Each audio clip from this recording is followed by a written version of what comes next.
Assalamualaikum warahmatullahi wabarakatuh. Saya Angel Trianggini dengan NIM 230421114. Izin untuk menjawab pertanyaan dari Fadilah Zikri. Yang pertanyaannya yaitu, dalam perspektif inklusivitas, apakah pendekatan digital dan grassroots yang diterapkan sudah cukup menjangkau kelompok rentan seperti lansia, masyarakat di daerah pinggir kota, atau komunitas dengan keterbatasan akses internet? Oke, jawabannya yaitu implementasi aplikasi Pusaka di Kementerian Agama Kota Padang memiliki pendekatan dual track yang menggabungkan strategi digital dan grassroots yang menunjukkan upaya positif menuju inklusivitas. Namun masih menghadapi tantangan signifikan dalam menjaga kelompok rentan.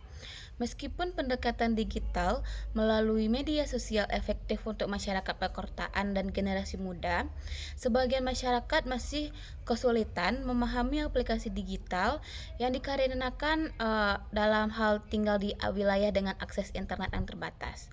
Tantangan utama yang diidentifikasi meliputi rendahnya literasi digital pada masyarakat pinggiran dan pedesaan di Padang, kualitas jaringan internet yang tidak stabil, terutama di wilayah pinggiran, serta kepemilikan smartphone dengan spesifikasi yang rendah membuat aplikasi menjadi tidak dapat berjalan dengan optimal. Kondisi ini menunjukkan bahwa meskipun infrastruktur digital telah tersedia, masih adanya kesenjangan akses antara masyarakat perkotaan dengan wilayah kota yang masih cukup lebar, sehingga lansia dan kelompok dengan keterbatasan ekonomi berpotensi dalam tertinggalnya transformasi digital ini. Namun, demikian pendekatan grassroots melalui penyuluh agama menunjukkan efektivitas yang lebih baik dalam menjangkau kelompok yang rentan, seperti adanya tokoh lokal yang telah lama menjadi rujukan masyarakat dalam urusan keagamaan. Penyuluhan agama dapat memberikan pendampingan langsung di suatu di masjid, masyarakat, balai desa, dan kegiatan keagamaan, membantu instalasi aplikasi, pembuatan akun, hingga pemahaman fitur dasar bagi masyarakat yang membutuhkan. Meski demikian, untuk mencapai inklusivitas yang lebih optimal, diperlukan strategi tambahan seperti penyediaan pusat akses digital komunitas atau community digital hub di wilayah pinggiran, program literasi digital khusus untuk lansia dengan materi yang disesuaikan dengan kemampuan mereka, serta kemitraan dengan RT RW atau organisasi masyarakat lokal untuk memperluas jangkauan pendampingan. Upaya berkelanjutan melalui pelatihan dan pendampingan yang disebutkan dalam penelitian perlu diperkuat dengan pendekatan yang lebih spesifik dan terukur untuk memastikan tidak ada kelompok masyarakat yang tertinggal dalam proses transformasi digital layanan keagamaan. Oke, sekian yang dapat saya sampaikan atas pertanyaan Fadilah Zikri. Semoga penanya dapat memahami dan menerima jawaban yang telah saya sampaikan. Assalamualaikum warahmatullahi wabarakatuh. Assalamualaikum warahmatullahi wabarakatuh. Perkenalkan, nama saya Dini Trimita dengan NIM 23042143. Saya akan menjawab pertanyaan dari Nur Hafizah Putri Indriani dengan pertanyaan, jika aplikasi Pusaka ini dirancang untuk mengintegrasikan seluruh layanan keagamaan secara digital, bagaimana Kementerian Agama dapat memastikan bahwa proses digitalisasi ini tidak hanya untuk meningkatkan efisiensi layanan, tetapi juga tetap menjaga kualitas interaksi manusiawi dalam pelayanan keagamaan, terutama bagi masyarakat yang membutuhkan pendamping personal seperti calon pengantin, jamaah haji lanjut usia, atau masyarakat dengan literasi digital rendah. Saya akan menjawab, yaitu digitalisasi melalui aplikasi Pusaka merupakan langkah strategis Kementerian Agama untuk menyatukan layanan keagamaan dalam satu platform. Namun, peningkatan efisiensi digital juga harus diimbangi dengan upaya menjaga kualitas interaksi kemanusiaan atau human touch.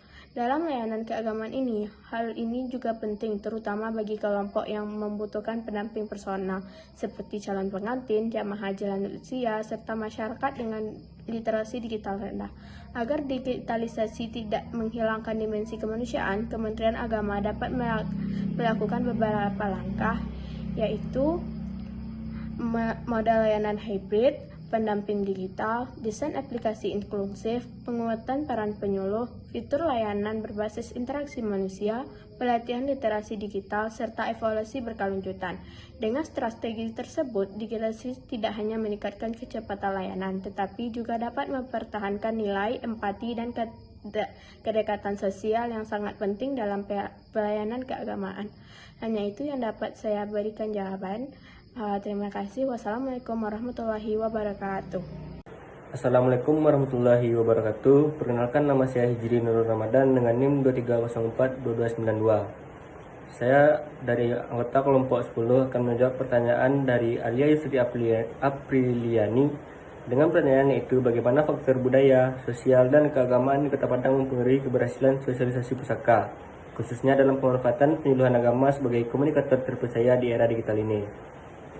Faktor budaya Minangkabau yang menjunjung prinsip adat bersandi syarak bersandi kitabullah, struktur sosial masyarakat yang komunal, dan tingkat religiusitas yang tinggi menjadikan penyuluh agama sebagai komunikator yang sangat dipercaya dalam sosialisasi pusaka di Kota Padang. Kepercayaan ini membuat pesan pemerintah lebih mudah diterima karena dapat disampaikan melalui figur yang memiliki legitimasi adat, sosial, dan spiritual. Di era digital, penyuluh agama juga mampu memudahkan komunikasi tatap muka dengan media digital seperti ceramah online dan konten edukatif, sehingga jangkauan sosialisasi pusaka semakin luas dan efektif, terutama bagi generasi muda maupun komunitas pengajian tradisional. Sekian jawaban dari saya. Assalamualaikum warahmatullahi wabarakatuh. Assalamualaikum warahmatullahi wabarakatuh. Perkenalkan, nama saya Resti Aisyah Nurul Fadila dengan NIM 23042204. Di sini saya akan menjawab pertanyaan dari Elsa Oktaviani, yang mana pertanyaannya yaitu sejauh mana pusaka memiliki infrastruktur dan mekanisme pengelolaan lalu lintas data yang mampu mencegah overload pada masa puncak layanan keagamaan seperti pada musim haji atau nikah massal, serta memastikan layanan tetap stabil dan dapat diakses oleh seluruh pengguna. Nah, aplikasi pusaka sendiri pada dasarnya telah dibangun dengan fondasi teknis yang sejalan dengan standar infrastruktur digital modern yang lazim digunakan oleh sistem pemerintahan besar. Karena aplikasi ini berbasis cloud computing, kemampuan sistem untuk mencegah overload pada masa puncak layanan sangat bergantung pada mekanisme auto-scaling, load balancing, dan arsitektur layanan mikro atau microservice yang memang direkomendasikan dalam transformasi digital sektor publik. Layanan publik berbasis cloud dapat meningkatkan elastisitas server hingga 400% pada periode puncak tanpa mengganggu stabilitas sistem ketika arsitekturnya mendukung skala dinamis. Pendekatan berbasis cloud ini juga memungkinkan server pusat menambah kapasitas komputasi secara otomatis ketika terjadi lonjakan trafik besar, misalnya saat jutaan pengguna mengakses pengecekan nomor porsi haji secara bersamaan. Layanan pemerintah berbasis cloud native memiliki tingkat kegagalan lebih rendah dibanding model server konvensional ketika menghadapi beban ekstrim. Selain itu, integrasi layanan dalam bentuk super apps mengindikasikan bahwa proses backend pusaka kemungkinan mengikuti pola modular service integration, di mana setiap layanan seperti haji, nikah, wakaf, dan presensi ASN tidak saling membebani. Prinsip ini juga diterapkan pada sistem layanan haji Arab Saudi atau Mutawif yang menggunakan microservice untuk menahan lonjakan trafik hingga 8 juta akses per hari pada saat musim puncak. Di tingkat operasional, Kemenak daerah juga menerapkan strategi pendukung seperti jaringan hibrid, perencanaan war room monitoring system, serta rencana arsitektur satu data terintegrasi. Kombinasi ini memperkuat ketahanan sistem karena kemungkinan deteksi dini terhadap beban server, keterlambatan sinkronisasi data, atau penggunaan aplikasi di luar batas optimal. Meski demikian, kekuatan arsitektur pusat tidak otomatis menjamin pengalaman pengguna yang merata di seluruh Indonesia. Tantangan besar justru terletak pada kualitas jaringan internet di wilayah pedesaan yang masih rendah. Sebagaimana juga ditegaskan oleh Bappenas, Digital Government Report 2022, di mana 12.548 desa masih berada pada kategori konektivitas lemah. Kondisi ini menjelaskan mengapa sebagian masyarakat tetap merasakan aplikasi lemot, meski sistem pusat sesungguhnya stabil.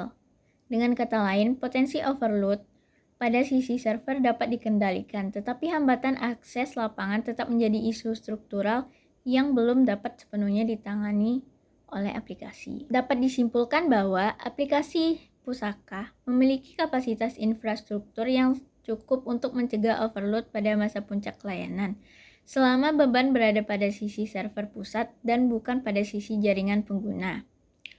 Arsitektur cloud, fragmentasi layanan melalui microservice, dan juga rencana peningkatan sistem pengawasan membuat pusaka berada pada kategori aplikasi yang siap menghadapi lonjakan trafik skala besar sejalan dengan praktik internasional dalam e-government modern.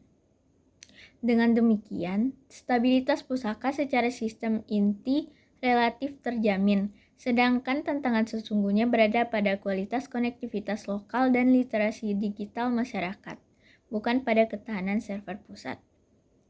Sekian jawaban dari saya. Terima kasih. Wassalamualaikum warahmatullahi wabarakatuh.